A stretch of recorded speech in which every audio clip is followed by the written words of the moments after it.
Ons behandel elke sondagoggend 'n vraag van die Heidelbergse Katekismus. Ons is by Sondag 9, vraag 26. Wat glo jy as jy sê, ek glo in God die Vader, die Almagtige, die Skepper van die hemel en die aarde? En dan 'n ons eindige diepsinnige antwoord, ek glo dat die ewige Vader van ons Here Jesus Christus, wat die hemel en die aarde met alles wat daarin is, uit niks geskep het, en deur sy ewige raad en voorsienigheid nog onderhou en regeer, terwille van sy Seun Jesus Christus, my God en Vader is. Jy moet hieraan vashou met vanoggend se preek. Op hom vertrou ek so, dat ek nie daaraan twyfel, dat hy my met alles wat vir liggaam en siel nodig is, sal versorg nie. Hy sal ook al die kwaad wat hy in hierdie jammerdal oor my beskik, tot my beswil verander.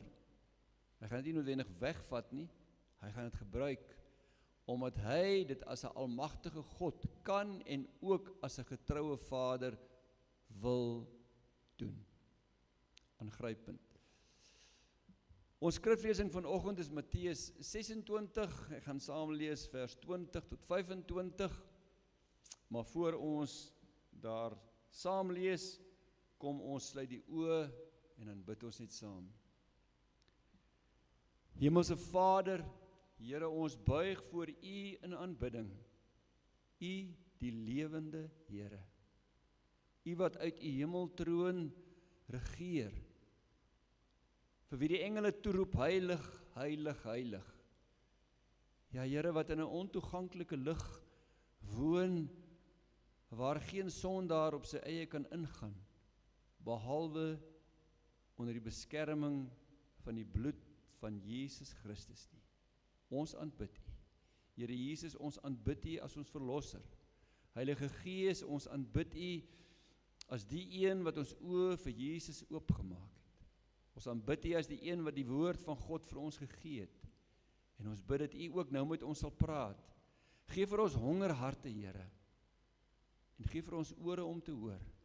En verheerlik U self. Ons bid dit om U naams ontwil. Amen.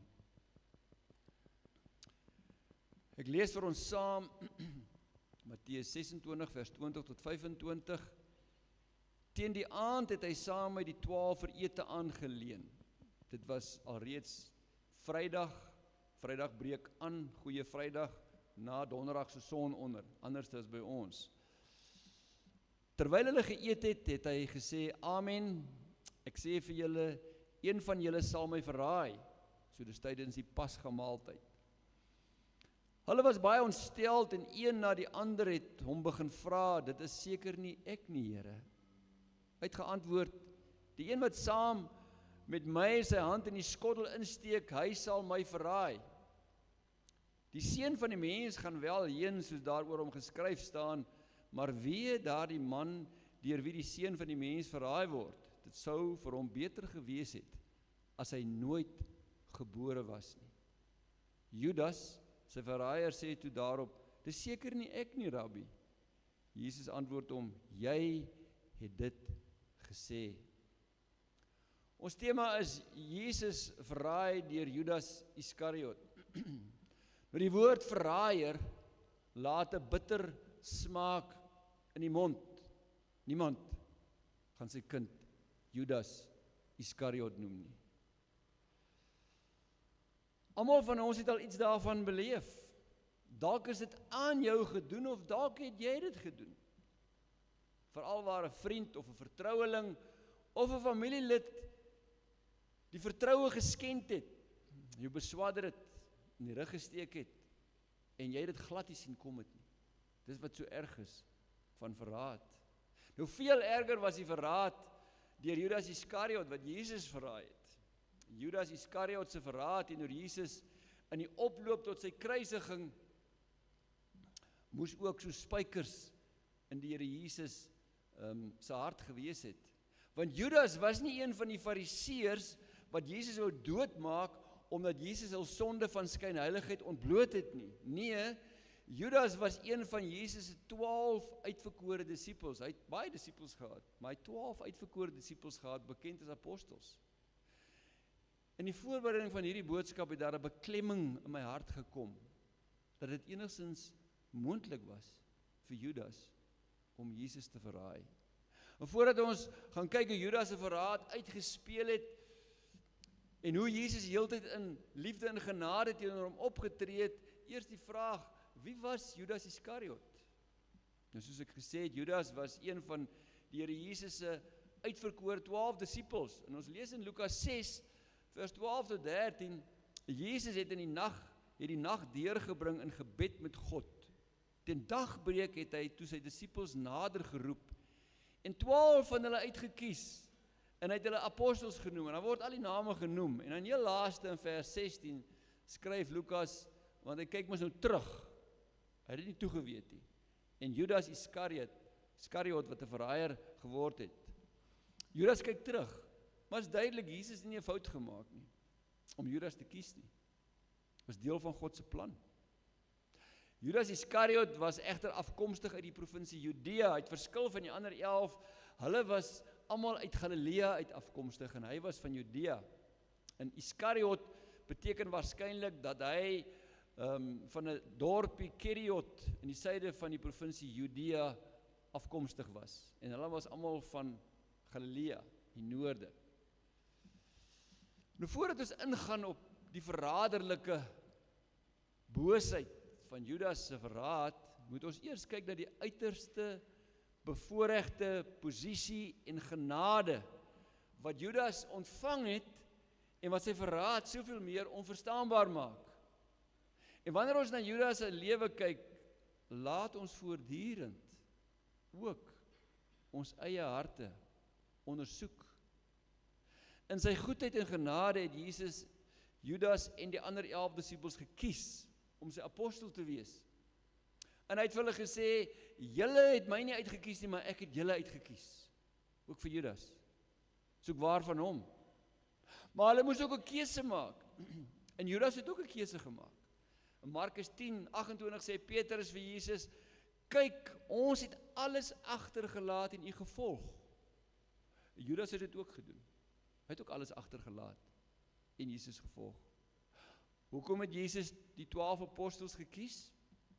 In Markus 3 vers 14 tot 15 lees ons, Jesus het toe 12 wat hy apostels genoem het, aangestel om by hom te bly, sodat hy hulle kon uitstuur om te preek, en hulle het ook die mag ontvang om bose geeste uit te dryf.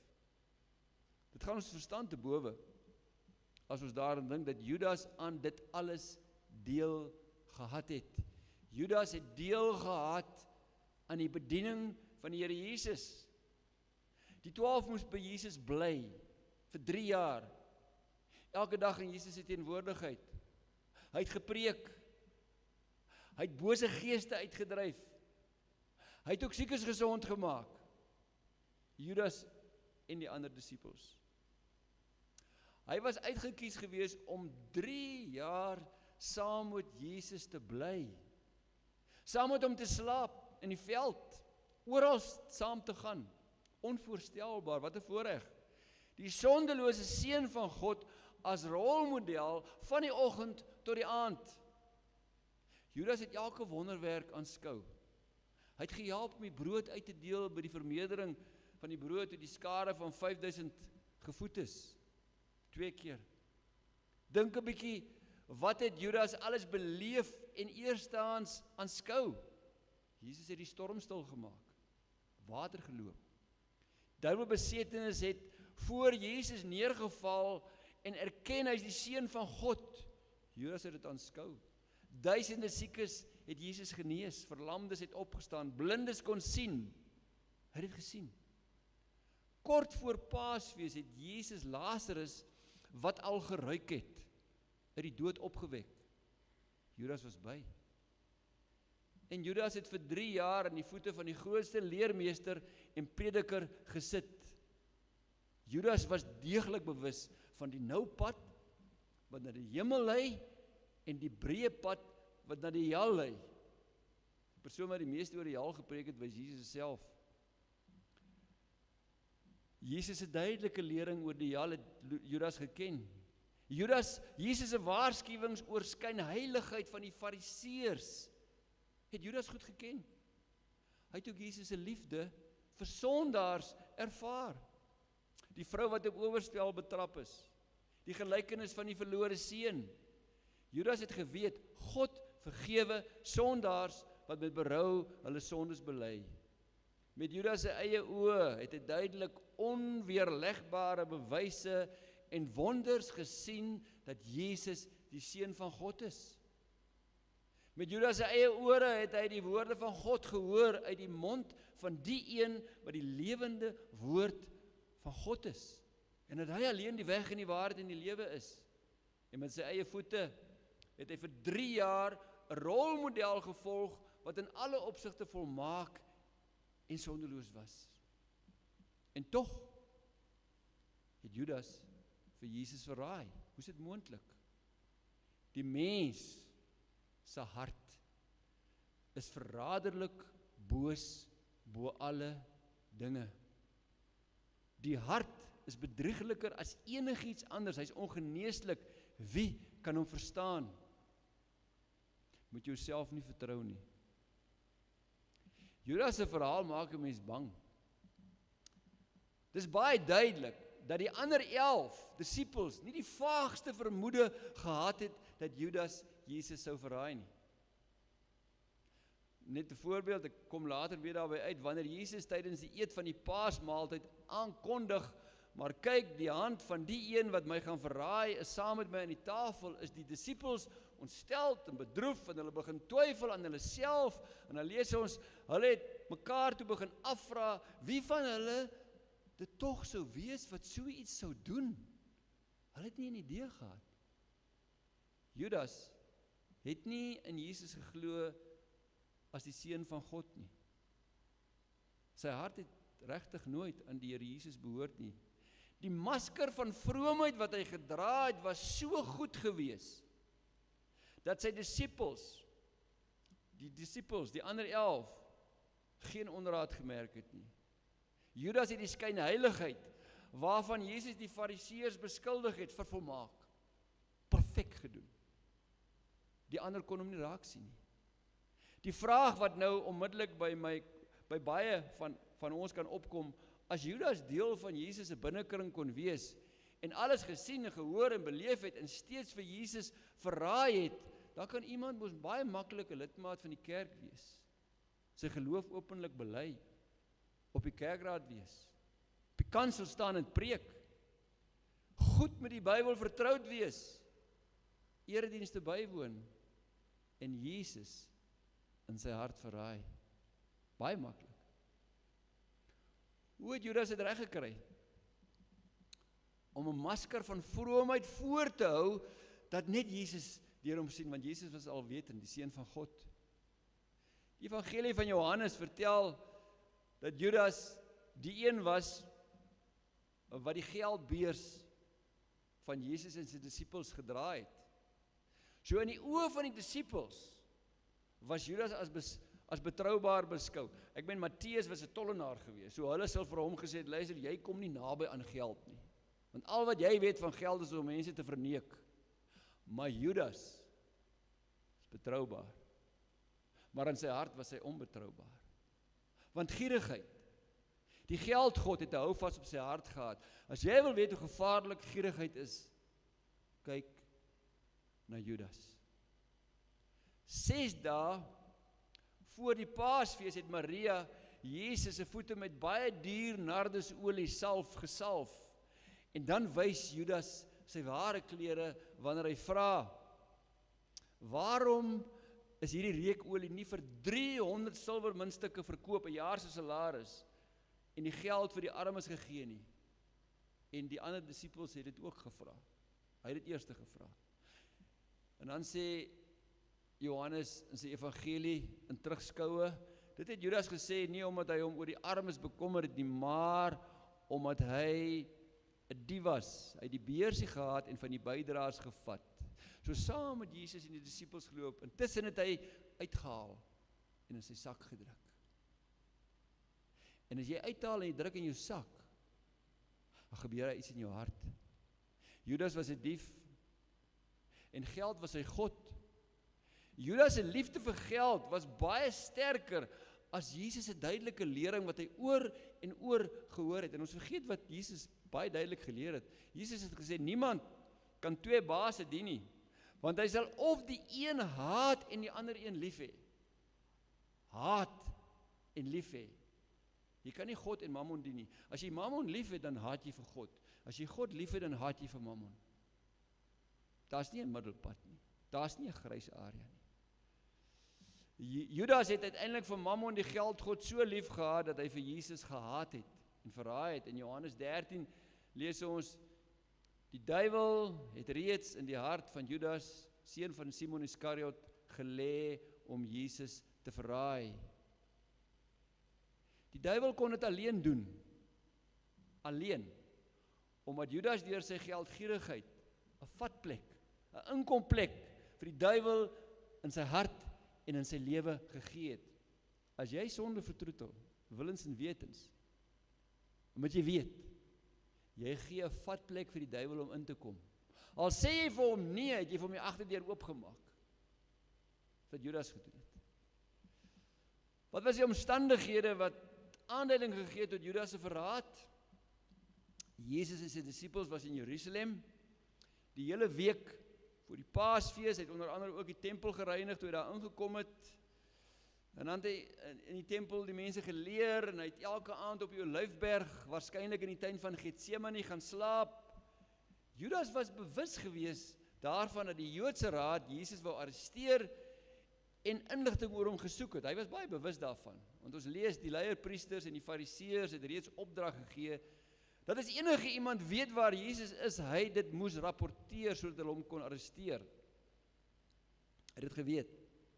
Maar hy was ook bewus van hulle bose planne, dat hulle Jesus wou doodmaak. Hulle het ook, ons lees ook in Matteus 26, hulle het planne beraam om Jesus op 'n slinkse manier gevange te neem en dood te maak. Hulle het egter gesê, nie tydens die fees nie, sodat daar nie 'n oproer onder die volk ontstaan nie. Kajafas en die Joodse raad wou Jesus verkieslik na die Paasfees arresteer. Want tydens die Paasfees was daar tussen 100.000 en 250.000 mense in Jerusalem, afhangende van wie nou almal gekom het, maar daar was 'n klomp mense in Jerusalem. En verkieslik ook nie in die dag nie. Want die week voor Paasfees het Jesus in die tempel geleer, elke dag. En die Joodse raad was bang dat die skare, en veral die Jode uit Galilea uit, in opstand sou kom, as Jesus in die dag gevange geneem word. En dan val die Joodse raad se planne in plek, wanneer Judas voor die viering van die Paasmaaltyd, voor die viering van die Pasga, waar Jesus en sy disippels die Paasmaaltyd geëet het, voor dit, dan gaan Judas na die Joodse raad. Lukas beskryf wat Judas ten diepste motiveer om uit vrye wil na die Joodse raad te gaan. Satan het in Judas, wat Iskariot genoem is, een van die 12 ingevaar. Hy het weggegaan en met die leierpriesters en die bevelvoerders van die tempelwag onderhandel oor hoe hy hom aan hulle kon oorlewer. Matteus gee vir ons meer detail oor die onderhandelinge. Judas het na hulle gegaan. Wat is u bereid om my te betaal as ek hom aan u oorlewer? Gierigheid. Hulle het met hom op 30 silwerstukke ooreengekom. So dit was nie net geld nie, want dit is nie baie geld nie. Van toe af het hy 'n gepaste geleentheid gesoek om hom oor te lewer. 30 silwer muntstukke was die prys van 'n slaaf in die Ou Testament. As my bul of jou slaaf doodgemaak het, dan moes die bul geskiet word en ek moes jou 30 silwer muntstukke betaal vir jou slaaf. Dit was die prys van 'n slaaf. Dit wys hoe min die seun van God werd was in die oë van die Joodse raad en ook in Judas se oë. Maria se liefdesdaad aan Jesus met die duur nardesalf wat sy op sy voete uitgegiet het 300 silwerstukke gekos. Judas verraai vir Jesus vir net 30 silwer muntstukke. Maar Jesus, as die seun van God, was die heeltyd bewus van Judas se beplande verraad. Hy het dit die heeltyd geweet, van die begin af. Jesus het in die aanloop tot sy kruisiging op Goeie Vrydag by elke geleentheid vir Judas in genade en liefde gewaarsku om sy oë oop te maak vir die boosheid van sy hart. En hy het vir Judas reguit gewaarsku. Judas, verhard deur sy sonde en verblind deur die duiwel, het voortgestorm op 'n pad van selfvernietiging ten spyte van Jesus se waarskuwings wat op dowe ore geval het. Sien ons dit nie baie keer nie? Jy waarsku mense, jy sê vir hulle, dis wat gaan gebeur, maar hulle is so vasgevang in die hardheid van hulle harte, dat hulle net aanstorm die verderf in. In Johannes 13 lees ons hoe dat Jesus kort voor die Paasfees sy disippels se voete was, as voorbeeld vir hulle, hoe hulle mekaar moet lief hê, aangrypend. Jesus was ook Judas se voete. En dan Jesus se waarskuwing aan Judas, en die ander disippels het dit nie agtergekom nie. Dan sê Jesus vir hulle, en julle is nou skoon, maar nie almal nie. Jesus het geweet wie hom sou verraai, daarom het hy gesê, julle is nie almal skoon nie. Vir Judas gesê, jy is nie skoon nie. Dan breek Paasfees aan. En die Pasgamaaltyd moet die nag van die Vrydag, dis 15 Nisan, in dis die Hebreëse kalender, nie met 2 S en nie 1 S, geëet word, soos in Egipte. Reeds, en die Vrydag het reeds begin met die son onder van die 14 Nisan, die donderdag. En Jesus en sy 12 disippels eet ook die Pasgamaaltyd om God se verlossing uit Egipte te herdenk. Dis die heiligste fees vir die Jode. Gebraaide lam. Die lam se bloed aan die deurkosyne. Bitterkruie wat wys op die swaar kry in Egipte. Gestoofde vrugte, bakkie met gestoofde vrugte, die tekstuur van die klei van bakstene. Ongesuurde brood. Daar moet nie suurdeeg in wees, jy moet breek met sonde. Wat in bakkies met kruie en gestoofde vrugte gedruk word. Dan die ongesuurde brood is in die bakkies gedruk. En dan was daar bekers met water en wyn gemeng. En Jesus eet hierdie heilige maaltyd saam met sy disippels baie intiem. En wat dit nog meer spesiaal maak, Jesus is die paaslam van die nuwe verbond en Judas is by. Jesus sou met dagbreek gekruisig word as 'n offerlam vir die sonde van die volk. Al 12 disippels is daar. Jesus sou ook die nagmaal instel. Waarskynlik dan die 3de beker wyn wat gemeng is met water. Daar heers 'n somber atmosfeer. Jesus het herhaaldelik vir hulle voorspel dat hy sou ly en gekruisig word. En Judas is teenwoordig. Hy deel in die feesmaal, maar hy sit alreeds met die 30 silwermuntstukke in sy sak, terwyl hy die Pasgamaaltyd eet, saam met Jesus en sy disippels, het hy reeds die 30 silwermuntstukke in sy sak, om Jesus te verraai. En as ons die evangelies lees, lyk dit of hy baie naby of dalk langs Jesus gesit het. Johannes aan die een kant en hy aan die ander kant. En dan kondig Jesus aan dat een van sy binnekring disippels hom sal verraai. Nog 'n waarskuwing. Amen, sê Jesus. Ek sê vir julle, een van julle sal my verraai. Die disippels het dit nie verwag nie en vermoed glad niks van wat Judas beplan nie. En dan lees ons, hulle was baie ontsteld en een na die ander het hom begin vra, dit is seker nie ek nie, Here. Hulle het nie aan Judas gedink. Begin wonder, is dit dalk hulle? En Jesus antwoord hulle. En weer eens is hier 'n duidelike waarskuwing aan Judas oor die oordeel wat op hom wag as hy voortgaan met sy planne van verraad. Verskriklik. Duidelik, reguit sê Jesus vir hom.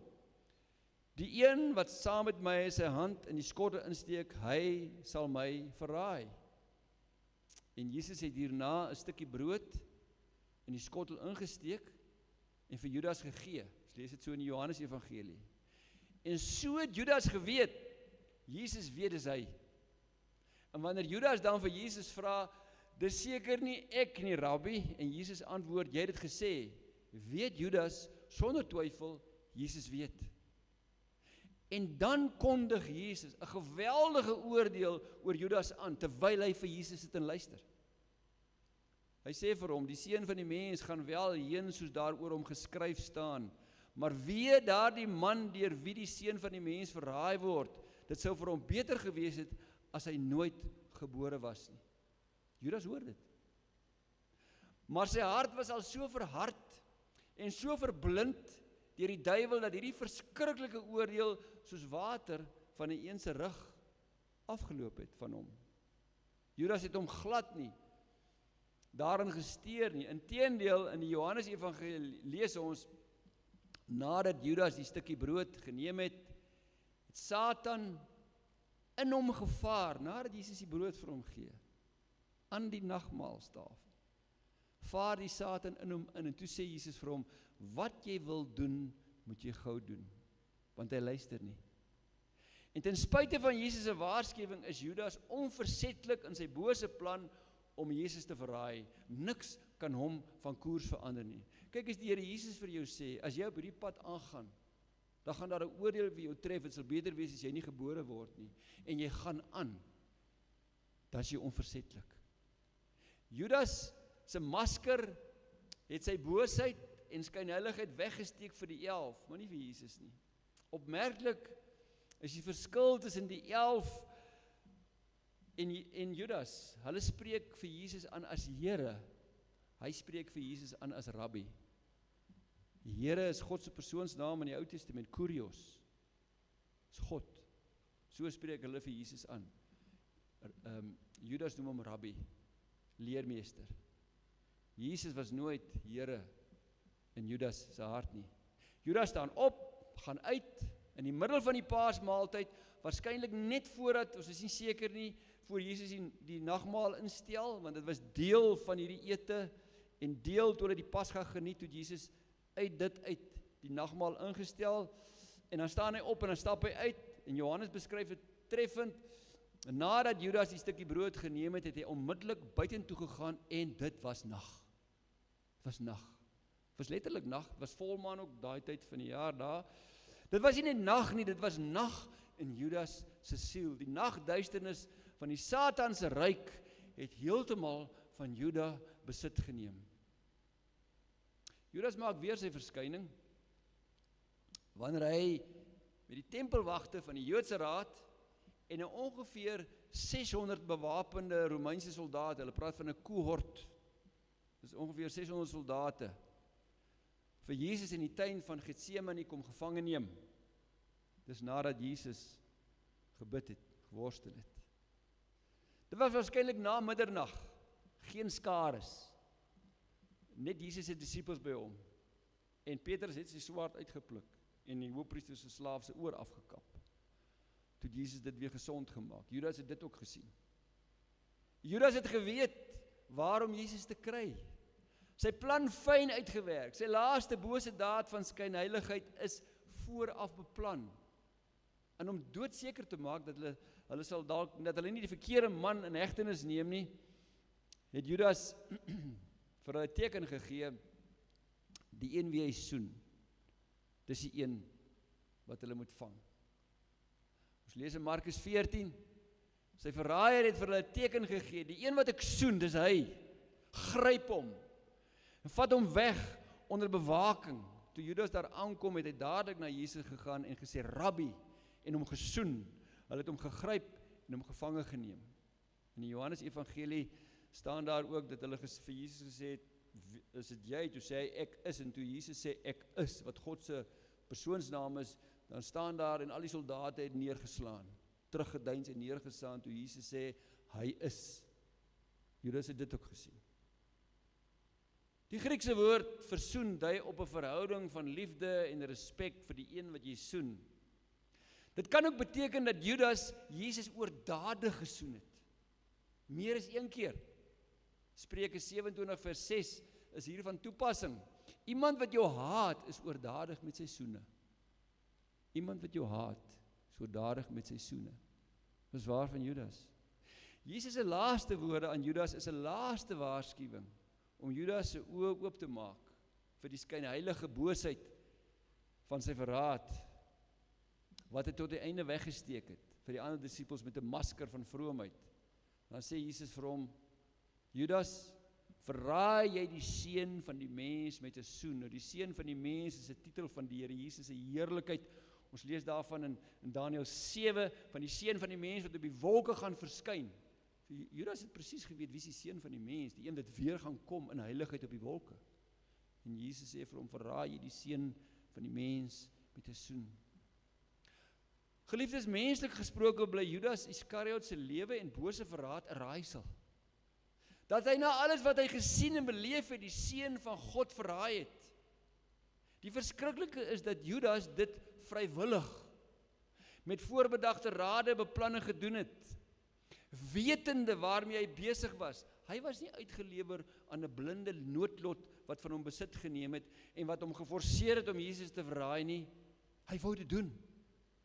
Daarom is hy skuldig en oor God se oordeel, met die wete dat dit beter sou wees as hy nie gebore was nie. Dis 'n verskriklike oordeel. Die misterie en die geheimenis van die Bybel is dat Jesus se dood en Judas se verraad, die twee, Jesus se dood en Judas se verraad, al eeue gelede deur die profete voorspel is. Die Ou Testament het reeds voorspel dat Jesus verraai sal word deur 'n nabye vriend vir 30 silwermuntstukke. Ons lees dit. Ek gee net vir julle so enkele tekste daaroor. In Johannes 13 haal Jesus Psalm 41 vers 9 aan. Jy kan dit gaan lees, dit is amper woordeliks.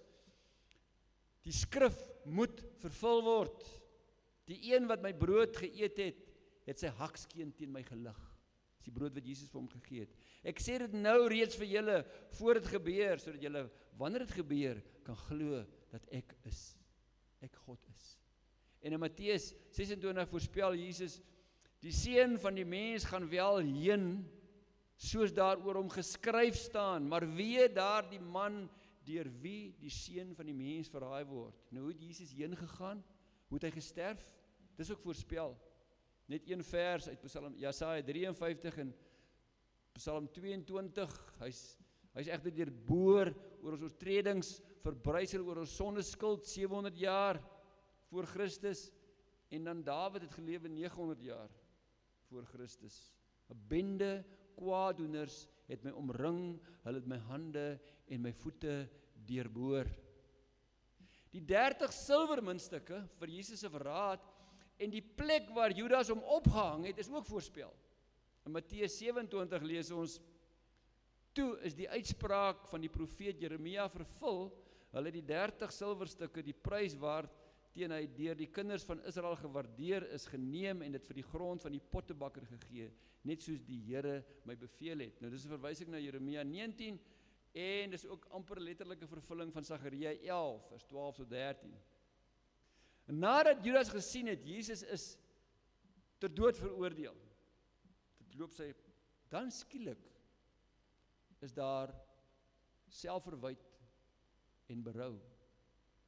Hy het teruggegaan na die leierpriesters en het die silwermuntstukke gevat en het in die tempel ingegooi, waarna die leierpriesters die geld gevat het van Judas en die grond van 'n pottebakker gaan koop het, wat in Sagaria genoem word so, as 'n begrafplaas vir vreemdelinge, waar Judas homself gaan ophang het, en waarskynlik losgekom het, en vooroor geval het en oopgebars het.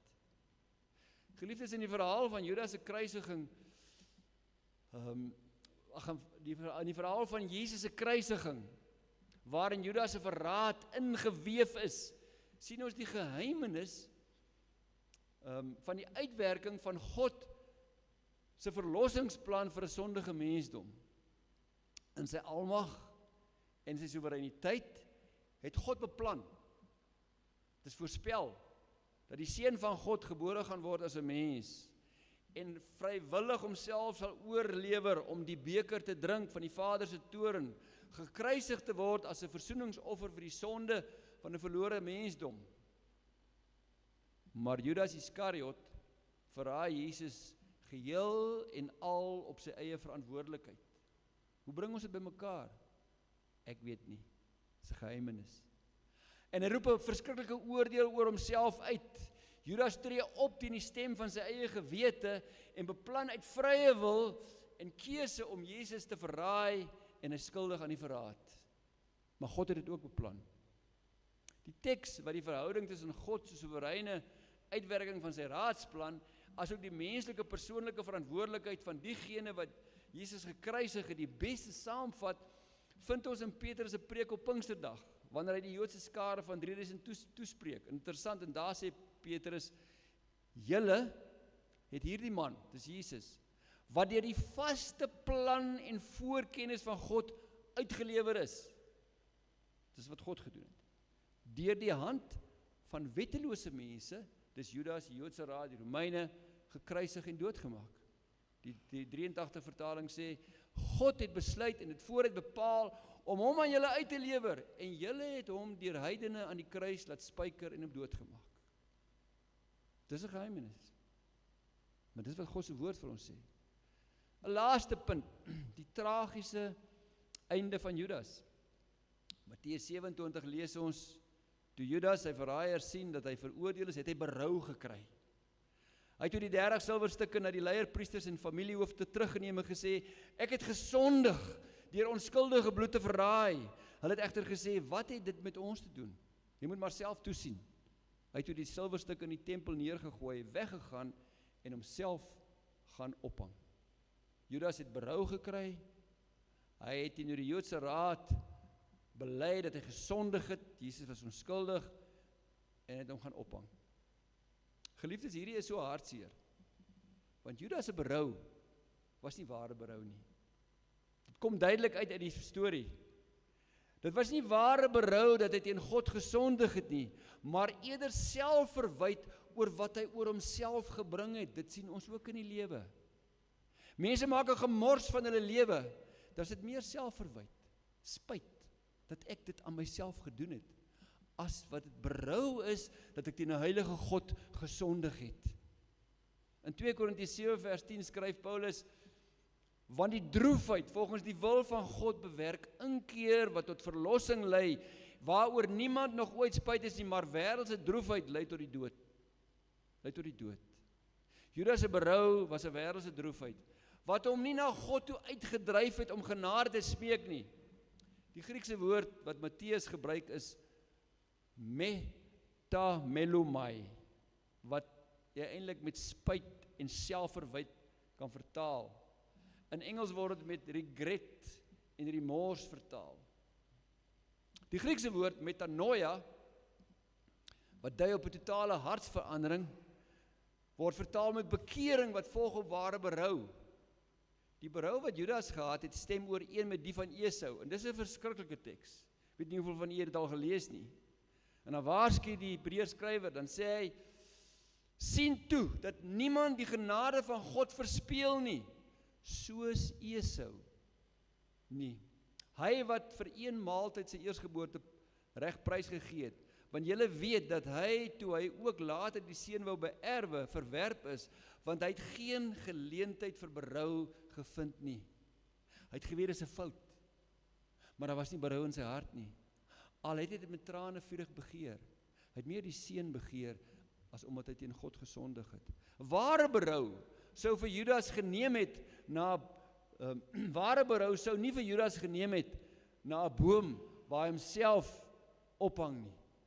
Maar ware berou sou vir Judas geneem het na 'n kruishout, waar Jesus vir hom gehang het. Dis die verskil. Dis die verskil. Daar sou hy genade, vergifnis kon ontvang. Die Joodse raad was genadeloos teenoor Judas se belydenis, want hulle was net so skuldig aan Jesus se onskuldige bloed.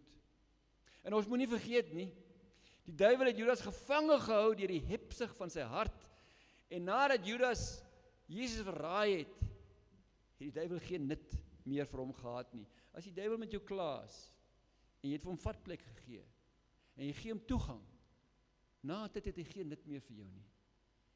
En die duiwel het hom aangedryf om homself op te hang, want dit waarvoor die duiwel hom wil gebruik, was hy klaar mee. Judas se uiteinde wys op die lot van elke mens wat die Here Jesus as Here verwerp. Ek sluit af. Die lewe en die uiteinde van Judas, wat so bevoorregte posisie as een van die Here Jesus se 12 apostels bekleed het, en steeds die Here Jesus verraai het, dien as 'n permanente en 'n kragtige waarskuwing vir elke lid van die kerk van Jesus Christus. Daar's altyd die verskriklike moontlikheid, dat selfs onder ons, diegene wat skynbaar in 'n noue verbintenis met die Here leef, daar diegene kan wees, wat innerlik vals is, en besig is om die Here Jesus te verraai. Mag die Here vir ons genadig wees, dat ons sal hardloop na die kruis op Golgotha, en met berou, omdat ons teen God gesondig het, ons sonde bely, en moenie met sonde speel nie, moenie vir die duiwel vatplek gee nie, hy gaan jou vat, waar jy nie wil wees nie. Mag die Here ons genadig wees. Kom ons bid saam.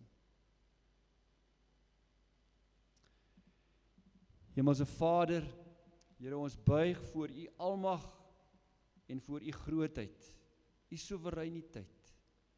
Ja Here, U wat alwetend is, U wat 'n vaste plan gehad het en dit laat uitwerk het.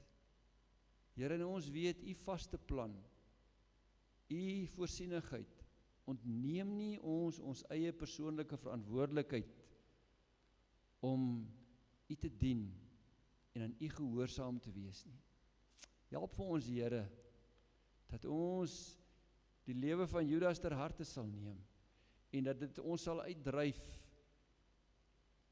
om genade by Jesus op te soek elke oomblik van elke dag en om vir U met vreugde te dien, omdat U 'n genadige God is.